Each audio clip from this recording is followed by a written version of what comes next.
ഇങ്ങനത്തെ ഒരു സിറ്റുവേഷനിൽ എല്ലാവരും സഹകരിക്കേണ്ടതാണ്. അതിപ്പോൾ മന്ത്രിമാരും MLA മാരും മാത്രമൊന്നുമല്ല, ഈ ദുരന്തബാധിതരായിട്ടുള്ള ആൾക്കാർ സഹകരിക്കേണ്ടതാണ്. പറഞ്ഞു കേട്ടോ. ഈ കാണുന്ന സ്കൂളാണ് ചങ്ങനാശ്ശേരി ഗവൺമെന്റ് മോഡൽ ഹൈസ്കൂൾ. ഇന്ന് കേരളത്തിലെ ഒരേ ഒരു ചാനലിൽ മാത്രം രണ്ടാമത് വിളിച്ചു പറഞ്ഞ മറ്റൊരു ചാനലുകാരുടെ വന്നു. നമുക്കറിയാം, റിപ്പോർട്ടർ ചാനൽ തന്നെ ഉണ്ടാക്കിയൊരു നാടകത്തിന്റെ ഫലമായിട്ട് നടന്ന ഒരു സംഭവം ഇന്നരങ്ങേറിയുണ്ടായി. ഞാൻ അതിനെപ്പറ്റി കൃത്യമായിട്ട് പറയാം. ചങ്ങനാശ്ശേരിയിൽ ഇന്ന് 27 ക്യാമ്പുകൾ തുടങ്ങിയിട്ടുണ്ട് ഈ ദുരിതാശ്വാസവും പ്രളയവുമായിട്ട് ബന്ധപ്പെട്ട്.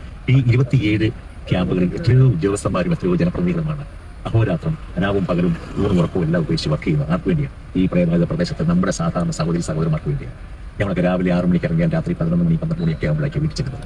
ഇങ്ങനെയുള്ള സമയത്ത് 27 ക്യാമ്പിലും വളരെ നല്ല രീതിയിൽ കാര്യങ്ങൾ ഉദ്യോഗസ്ഥ കൃത്യതയോടെ ചെയ്യുമ്പോൾ ഒരു കാര്യം നിങ്ങൾ ഓർക്കുക, ചങ്ങനാശ്ശേരി നിയോജക മണ്ഡലത്തിൽ 5 പഞ്ചായത്തുണ്ട്, ഒരു മുനിസിപ്പാലിറ്റിയുണ്ട്. ഈ 5 പഞ്ചായത്തിനും അതാത് പ്രദേശത്തെ സ്കൂളുകളിലെ ക്യാമ്പുകൾക്ക് ഉത്തരവാദിത്തം കൊടുത്തിരിക്കുകയാണ്.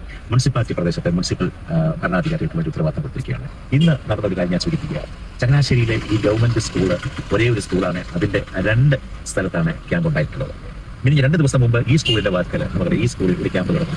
ഇന്നലെ രാത്രി 9:30 ആയിട്ടാണ് പടിഞ്ഞാറ് പ്രദേശത്ത് മഴ പെയ്തപ്പോഴാണ് പലരും വന്നത്. 9 ചിലർ 7:30 വന്നിട്ടുണ്ട്. ഈ 7:30 വന്നവർക്ക് അന്നേരം തന്നെ ക്യാമ്പ് ഓപ്പൺ ചെയ്തിരുന്ന ഹെൽത്ത് ഇൻസ്പെക്ടർ വരികയും ആ ഹെൽത്ത് ഇൻസ്പെക്ടർ ചാർജുള്ള 11 ക്യാമ്പുണ്ട്. ആ ബാക്കിയുള്ള സ്ഥലങ്ങളിൽ പോകേണ്ടതുകൊണ്ട് ആ ഹെൽത്ത് ഇൻസ്പെക്ടർ നിലവിൽ അവിടെ പോവുകയും ചെയ്തു.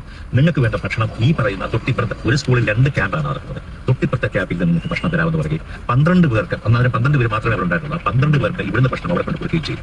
ഒരു കാര്യം കൂടെ നോക്കണം, നമ്മുടെ ആദ്യം 6 ക്യാമ്പായിരുന്നു, പിന്നെ 8 ആയി, പിന്നെ 12 ആയി, പിന്നെ 20 ആയി, 22 ആയി, 27 ക്യാമ്പ് ഇപ്പൊ നടന്നുകൊണ്ടിരിക്കുകയാണ്. അപ്പൊ നമ്മുടെ ചില ആവശ്യ സാധനങ്ങളുടെ കുറവ് വരും, പാത്രങ്ങളുടെ കുറവൊക്കെ വരും. പക്ഷേ അത് നമുക്ക് അങ്ങോട്ടും ഇങ്ങോട്ടും ഒക്കെ ഒരു പ്രതിസന്ധി ഘട്ടത്തിൽ പരസ്പരം അങ്ങോട്ടും ഇങ്ങോട്ടും ഒക്കെ ഒരു കൂട്ടായ്മയോടെ പോകുക എന്നുള്ളതാണ് ക്യാമ്പിലുള്ള എല്ലാവരും ചെയ്യുന്നത്. രാവിലെ